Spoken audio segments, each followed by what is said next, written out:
They all roused and took wing, squeaking, as a loud bell, seemingly right overhead, began to toll. The sharp notes punctuated a pandemonium that erupted from the rooms below and into the courtyard. Apprentices and journeymen, released from their morning classes, spilled into the courtyard, all making the best possible speed to the dining hall, jostling, pushing, and shouting in such an excess of spirits that Manoli gasped in surprise. Why, some of them must be over 20 turns old. No sea holder would act that way. Boys of 15 turns, her age, were already serving on boats at the Sea-Hold. Of course, an exhausting day at sail lines and nets left little energy to expend on running or laughing. Perhaps that was why her parents couldn't appreciate her music. It wouldn't appear to be hard work to them. Manoli shook her hands, letting them flat from her wrists. They ached and trembled from the constricted movements and tension of an hour of intensive playing. No, her parents would never understand that playing musical instruments could be as hard work as sailing or fishing. And she was just as hungry as if she'd been trawling. She hesitated, guitar in hand. She wouldn't have time to take it back to her room in the cottage. No one in the yard seemed to be carrying instruments, so she put the guitar carefully in a vacant spot on a high shelf, told Beauty and the others to remain where they were. She could just imagine what would happen if she brought her fire lizards to that dining hall. As bad as the noise was now. What's up? What are these black specks? It's probably just a little bit of coffee grounds that got into the... It won't make the milk taste weird. You've already drunk half the glass. Did it make the milk taste weird? Okay. Certainly no more weird than those sour gummy snakes you're eating. I'm eating them too. Yes, if you guys can eat sour gummy snakes and drink milk, then whatever the little specks are not going to bother you. All right. Suddenly, the courtyard was empty of hurrying folks. She took the stairs as fast as her feet could go and crossed the courtyard with a fair approximation of her normal swinging stride, hoping to enter the dining room unobtrusively. She reached the wide doorway and halted. The hall seemed overly full of bodies, standing in rigid attention at the long tables. Those facing the windows stood taut with expectation, while those facing the inner wall seemed to be staring hard at the corner on her right. She was about to look when a hissing to her left attracted her. There was Camo, gesturing and grimacing at her to take one of the 3 vacant seats at the window table. As quickly as possible, she slid into place. "Hey," said the small boy next to her, without moving his head in her direction. "You shouldn't be here.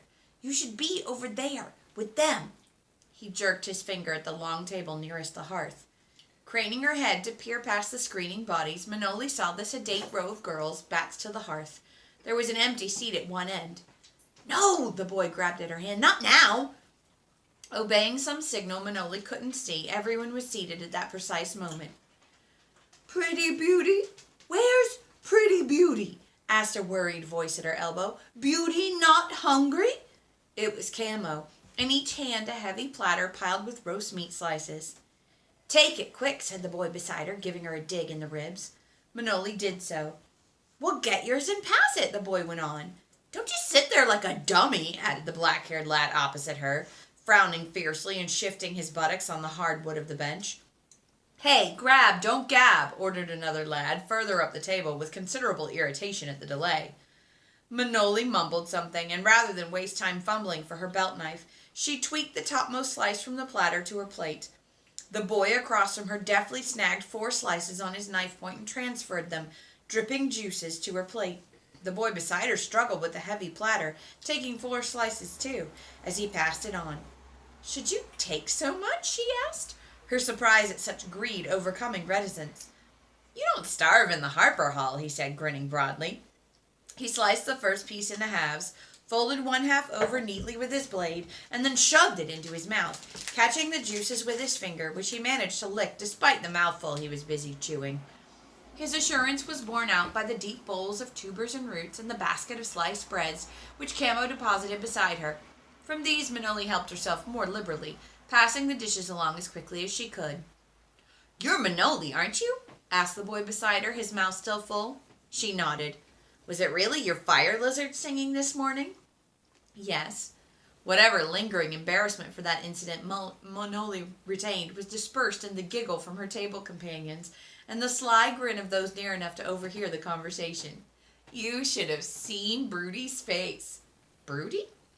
Journeyman Broodigan to us apprentices, of course. He's choir leader this season. First, he thought it was me pulling a stunt, because I sing high treble, so he went right beside me. I didn't know what was up, of course. Then he went on to Felden and Bond, and that's when I could hear what was happening. The boy had so engaging a grin that Manoli found herself smiling back. Shells, but Broody jumped about. He couldn't trace the sound. Then one of the basses pointed out the window. The boy chortled, suppressing the sound when it rose above the general level of table noise. How'd you train him to do that, huh? I didn't know you could get fire lizards to sing. Dragon'll hum, but only when it's hatching time. Can anyone teach a fire lizard to sing? And do you really have 11 all your own? I've only got 9. Only 9, she says. And the boy rolled his eyes, encouraging his table mates to second his envious response. I'm Peemer, he added, as an afterthought of courtesy. She shouldn't be here, complained the lad, immediately opposite Manoli. He spoke directly to Peemer, as if by ignoring Manoli he could be rude. He was bigger and older looking than Peemer. She belongs over there with them. And he jerked his head backward toward the girls at the hearth table. Well, she's here now, and fine where she is, Ranley, said Peemer with unexpected aggressiveness. She couldn't very well change once we were seated, could she? And besides, I heard she's to be an apprentice, same as us. Not one of them. Aren't they apprentices? Asked Manoli, inclining her head in the girl's general direction. Them? Peemer's astonished query was as scornful as the look on Ranley's face. No. The drawl in his negative put the girls in an inferior category. They're in the special class with the journeymen, but they're not apprentices. No road. They're a right nuisance, said Ranley with rich contempt. Yeah, they are, said Peemer with a reflective sigh, but if they weren't here, I'd have to sing treble in the plays, and that'd be dire. Hey, Buns, pass the meat back. Suddenly he let out a startled yip. Felden, I asked first. You've no right.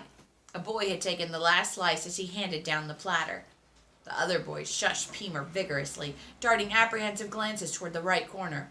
But it's not fair. I asked, Peemer said, lowering his voice slightly, but not his insistence. And Manoli only had 1 slice. She should get more than that. Manoli wasn't certain if Peemer was more outraged on her behalf or his own, but someone nudged her right arm. It was Camo. Camo, feed, pretty beauty. Not now, Camo. They're not hungry now, Manoli assured him, because his thick features registered such anxiety. They're not hungry, but she is, Camo, Peemer said, shoving the meat platter at Camo. More meat, Camo. More meat, please, Camo. More meat, please, Camo repeated, jerking his head to his chest, and before Manoli could say anything, he had shuffled off to the corner of the dining hall where sliding shelves brought food directly up from the kitchen. The boys were sniggering with the success of Peemer's stratagem, but they wiped their faces clear of amusement when Camo shuffled back with a well-laden platter. Thank you very much, Camo, Manoli said, taking another thick slice. She couldn't fault the boys for their greed. The meat was tasty and tender, quite different from the tough or salted stuff she was used to at Half-Circle Seahold. Another slab was dumped onto her plate. You don't eat enough, Peemer said, scowling at her. Too bad she'll have to sit with the others, he told his table mates as he passed the platter. Camo likes her, and her fire lizards. Did he really feed them with you? Asked Ranley. He sounded doubtful and envious. They don't frighten him, Manoli said, amazed at how fast news of everything spread in this place. They wouldn't frighten me, Peemer and Ranley assured her on the same breath. Say, you were at Impression at Bend and Weir, weren't you? Asked Peemer, nudging Ranley to be silent. Did you see Lord Jackson impress the White Dragon? How big is he really? Is he going to live? I was at the Impression. Well, don't go off in a trance, said Ranley. Tell us. All we get is second-hand information. That is, if the masters and journeymen think we apprentices ought to know. He sounded sour and disgusted. Oh, shell it, Ranley, Peemer suggested. So what happened, Manoli? I was in the tiers, and Lord Jackson was sitting below me with an older man and another boy. That'd be Lord Warder Lytol, who's raised him, and the boy was probably Felicent. He's the son of the Weir leader in Lessa. I know that, Peemer. Go on, Manoli. Well, all the other dragon eggs had hatched, and there was just the little one left. Jackson suddenly got up and ran along the edge of the tier, shouting for help. Then he jumped onto the hatching ground and started kicking the egg and slashing at the thick membrane inside. The next thing, the little white dragon had fallen out and... Impression, Peemer finished for her, bringing his hands together. Just like I told you, Ranley. You simply have to be in the right place at the right time. Luck! That's all it is! Luck! Peemer seemed to be pressing an old argument with his friend. Some people got a lot of luck, some don't. He turned back to Manoli. I heard you were daughter of the sea holder at Half Circle. I'm in the Harper Hall now, aren't I? Peemer stretched out his hands as if that should end the discussion. Manoli turned back to her dinner. Just as she finished mopping the last of the juices on her plate with bread, the shimmering sound of a gong brought instant silence to the hall. A single bench scraped across the stone floor as a journeyman rose from the top oval table at the far end of the hall. Afternoon assignments are, by the sections, Apprentice Hall, 10, yard, 9, hold, 8, and no sweeping behind the doors this time or you'll do an extra half day. Section 7, barns, 6, 5, and 4, fields. 3 is assigned to the hold and 2 and 1 to the cot halls. Those who reported sick this morning are to attend Master Oldive. Players are not to be late this evening, and the call is for the 20th hour. The man sat down to the accompaniment of exaggerated sighs of relief, groans of complaint, and mumbles. Peemer was not pleased. The yard again? Then he turned to Manoli. Anyone mention a section number to you? No, Manoli replied, although Sylvina had mentioned the term. Not yet, she added as she caught Ranley's black stare. You have all the luck. The gong broke through the rumble of reaction, and the bench under Manoli began to move out from under her. Everyone was rising, so Manoli had to rise too, but she stood in place as the others swarmed by, milling to pass through the main entrance, laughing, shoving, complaining. 2 boys started gathering plates and mugs, and Manoli, at a loss, reached for a plate to have it snatched out of her hand by an indignant lad.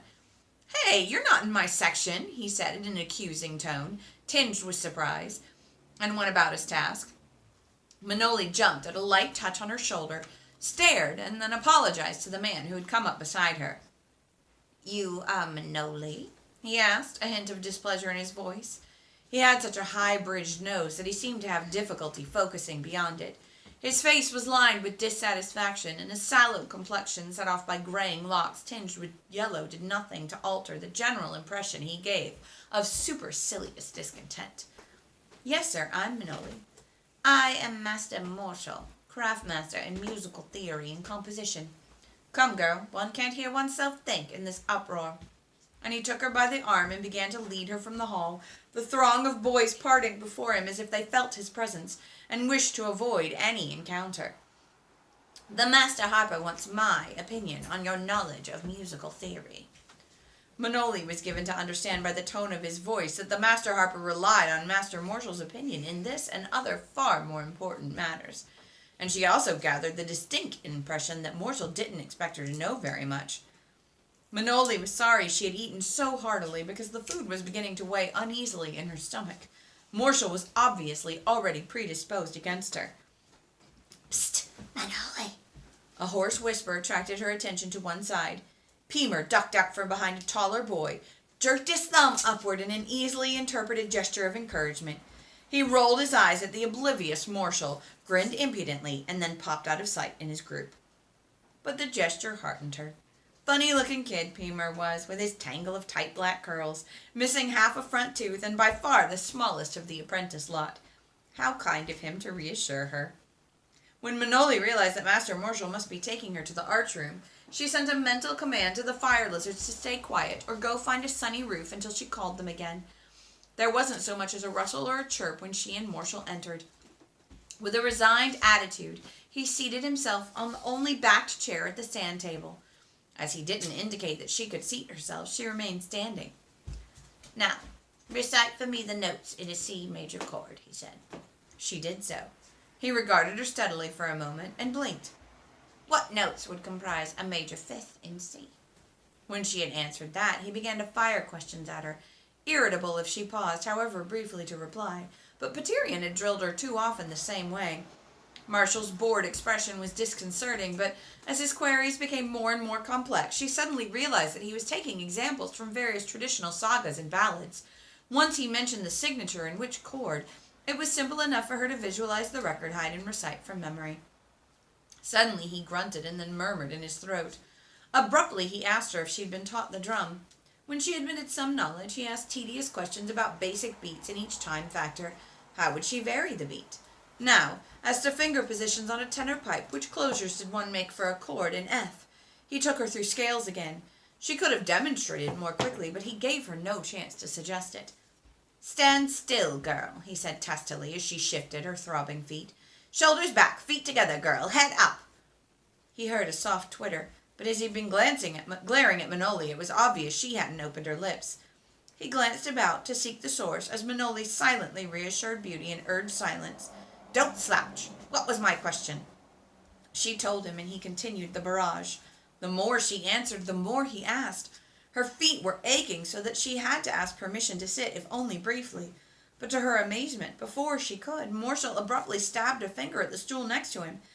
She hesitated, not quite believing the gesture. "Sit, sit, sit," he said in an excess of irritation at her delay. "Now let's see if you know anything about writing down what you've been repeating so glibly." So she'd been answering correctly, and he was annoyed because she knew so much. Mom, I think I got tape stuck on my leg. Can I soak it in water for a little bit? In a minute. Her flagging spirit... Come here. No. Come here. It's going to hurt taking it off. Did you stick tape on your leg? Can I get water on it first? Go, but I'm going to keep reading. No. Get water from the kitchen. Her flagging spirits lifted, and as Master Marshall dictated musical notations, her fingers drove the pointer quickly over the sands. In her mind, a different, kinder voice dictated, and the exercise became a game, rather than an examination by a prejudiced judge. "Well, move back so I can see what you've written." Marshall's testy voice recalled her to the present. He peered at her inscriptions, pursed his lips, humphed and sat back. He gestured peremptorily for her to smooth the sand surface and rapidly gave her another set of chords. They included some difficult modulations and time values, but after the first two she recognized the riddle song and was very glad that Petirian had made her learn the haunting tune. "That's enough of that," Master Marshall said, drawing his overtunic about him with quick, angry motions. "Now, have you an instrument?" "Yes, sir." "Then get it, and that third score from the top shelf. Over there. Be quick about it." Manoli hissed to herself as she stepped on her throbbing feet. Sitting had not relieved the swelling, and her feet felt thick at the ankles and stiff. "Hurry up, girl. Don't waste my time." Beauty gave a soft hiss, too, from her perch on the top shelf, unlidding her eyes, and from the rustling sounds in the same general area, Manoli knew the other fire lizards had roused. With her back to Master Marshall, she gestured to Beauty to close her eyes and be quiet. She cringed at the thought of Master Marshall's probable reaction to fire lizards. "I said to hurry, girl." She shuffled to the place where she had laid the guitar and hurried back with instrument and music. The master took the hides, his lips twitching with annoyance as he turned the thick leaves. This was new copying, Manoli saw, for the hide was almost white and the notes clear and easily read. The hide edges were neatly trimmed, too, the lines going from margin to margin to be sure, but no notes lost in decayed edges. "There, play me that." The music was slid across the sand table with, Manoli thought somewhat shocked, complete disregard for the value of the work. By some freak chance, Master Marshall had chosen the Ballad of Moretta's Ride. She'd never managed the verse chords as written, and he'd falter if she couldn't. "Sir, she began, holding out her left hand. "I want no excuses. Either you can play it as written, or I assume that you are unable to perform a traditional work to a credible standard." Manoli ran her fingers across the strings to see if the tuning had held. Come. If you can read written scores, you can play them." That was assuming a lot, Manoli thought to herself. But she struck the opening chords, and mindful that he was undoubtedly waiting for her to falter, she played the so well-known ballad according to the score before her, rather than by rote. There were variations in the chords, 2 of which were easily managed, but she flubbed the 4th and 5th because her scarred hand would not stretch. I see, he said, waving her to stop, but he looked oddly pleased. "You cannot play accurately at tempo. Very well, that is all. You are dismissed." "I beg your pardon, Master Marshall," Manoli began, again extending her hand as explanation. "You what?" He glared at her, his eyes wide with incredulity that she seemed to be defying him. "Out! I just dismissed you. What is the world coming to when girls presume to be harpers and pretend to compose music? Out! Great chills and stars! His voice changed from scold to panic. What's that? What are they? Who let them in here? Already making her way down the steps, Manoli lost her anger with him at the fright in his voice. His anger had roused her friends, and since she was apparently in danger, they had rushed to protect her by squeaking and diving at him. She laughed as she heard the slamming of a heavy door, and as instantly regretted the scene. Master Morshall would be against her, and that would not make her life easy in the Harper Hall. Nothing to fear from harpers? Was that what Tegelen had said last night? Maybe not fear, but certainly she was going to have to be cautious with them. Perhaps she ought not to have been so knowledgeable about music. That had irritated him. But wasn't that knowledge what he was testing? Once again, she wondered if there really was a place for her here. Presume to be a harper. No, she hadn't. And it was up to Master Robinson, wasn't it? Were Master Morshall and Master Domick part of the conventional procedures Master Robinson had mentioned? Even if she needn't have much to do with them, she sensed their antagonism and dislike. She sighed and turned on the landing for the second flight and stopped. Pemer was in the hall, motionless, his eyes enormous as he followed the exciting flitting of the fire lizards. Lazy and Uncle had subsided to the banister. I'm not seeing things? He asked her, watching Lazy and Uncle with an apprehensive gaze. From the hand held rigid at his side, the forefinger indicated the two fire lizards. No, you're not. The brown one is Lazy and the blue is Uncle. His eyes followed the flight of the others a moment longer, trying to count. Then they popped out further as Beauty landed daintily on Manoli's shoulder in her usual position. This is Beauty, the queen. Yes, she is, isn't she? Pemer kept staring as Manoli descended to the floor level. Beauty stretched her neck, her eyes whirling gently as she returned his look. Suddenly she blinked her eyes, and so did Pemer, which made Manoli giggle. No wonder Cambo was cracking his shell over her. Then Pemer shook himself all over like a fire lizard shedding seawater. I was sent to bring you to Master Shonagar. Who's he? Asked Manoli, weary enough from the session with Master Morshall. Old Marshface gave you a hard time? Don't worry about it. You'll like Master Shonagar. He's my master. He's the voice master.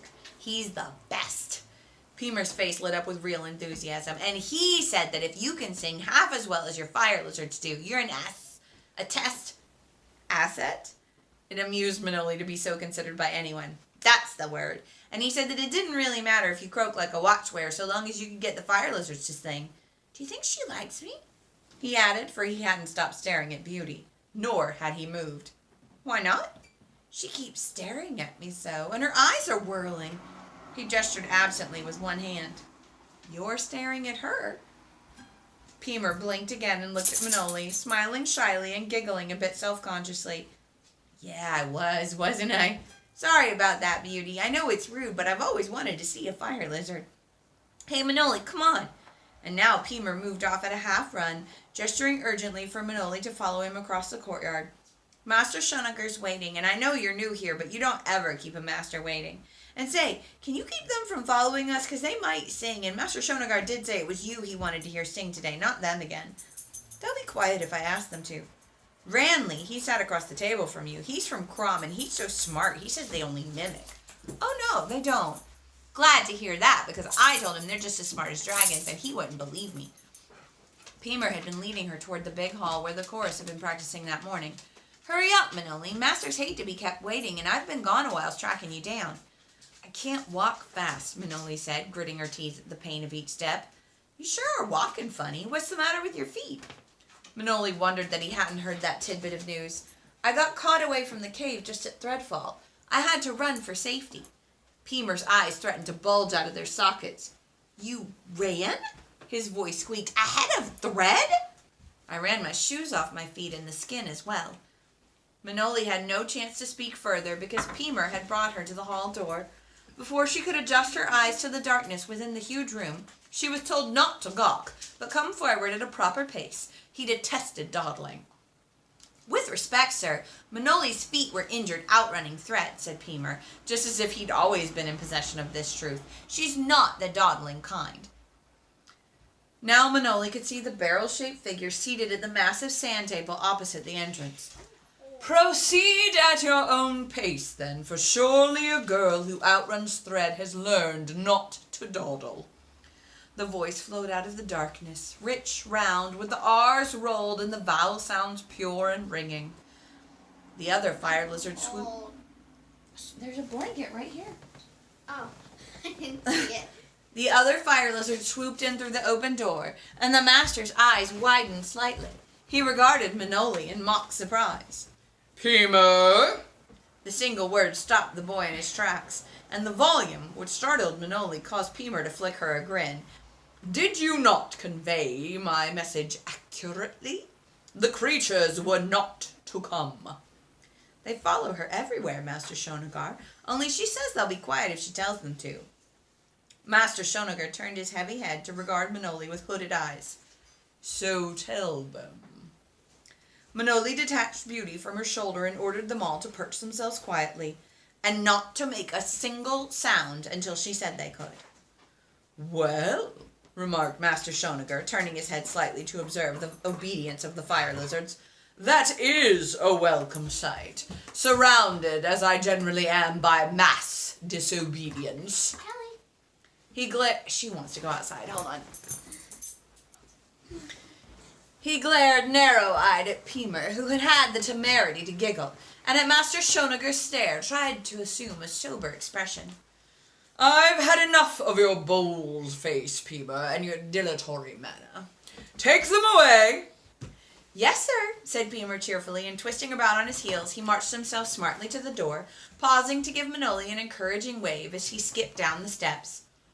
"Rascal," said the master in a mock growl as he flicked his fingers at Manoli to take the stool opposite him. Yes, he flicked some femurs. Yes, his leg bones. Femur. I'm given to believe that Patirion ended his days as harper at your hold, Manoli." She nodded, tacitly reassured by his unexpected willingness to address her by name. "And he taught you to play instruments and to understand musical theory." Manoli nodded again. "In which Masters Domic and Marshall have examined you today."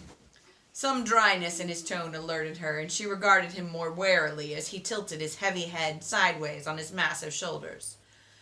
"And Id Patirion." And now the bass voice rolled with a hint of coming displeasure, so that Manoli wondered if her original assessment of this man was wrong, and he was just as prejudiced as cynical Domic and soured Marshall. "Did he have the audacity to teach you how to use your voice?" "No, sir. At least, I don't think he did. We just sang together." "Ha!" And the huge hand of Master Shonagar came down so forcefully on the sand table that the drier portions jumped in their frames. "You just sang together, as you sang today with those fire lizards of yours?" Her friend chirped inquiringly. "Silence!" he cried, with another sand-displacing thump on the table. Somewhat to Manoli's surprise, because Master Shonagar had startled her again, the fire lizards flipped their wings to their backs and settled down. "Well?" "Did I just sing with them?"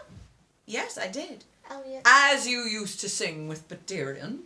"Well, I used to sing descant to Patirion's melody, and the fire lizards usually do the descant now." "That's not precisely what I meant. Now, I wish you just to sing for me." "What, sir?" she asked, reaching for the guitar slung across her back. "No, not with that!" And he waved at her impatiently. "Sing, not concertize. The voice only is important now, not how you mask vocal inadequacies with pleasant strumming and clever harmony. I want to hear the voice. It is the voice we communicate with. The voice which utters the words we seek to impress on men's minds. The voice which evokes emotional response, tears, laughter, sense. Your voice is the most important, most complex, most amazing instrument of all. And if you cannot use that voice properly, effectively, you might just as well go back to whatever insignificant hole you come from." Manoli had been so fascinated by the richness and variety of the master's tones that she didn't really pay heed to the content. "Well?" he demanded. She blinked at him, drawing in her breath, belatedly aware that he was waiting for her to sing. "No, not like that. Don't. You breathe from here." And his fingers spread across his barrel-width midsection, pressing in so that the sound from his mouth reflected that pressure. "Through the nose, so," and he inhaled, his massive chest barely rising as it was filled. "Down the windpipe," and he spoke on a single musical note, "to the belly," and the voice dropped an octave. "You breathe from your belly, if you breathe properly." She took the breath as suggested and then expelled it because she didn't know what to sing with all that breath. "For the sake of the hold that protects us," and he raised his eyes and hands aloft as if he could grasp patience from thin air. The girl simply sits there. "Sing, Manoli, sing!" Manoli was quite willing.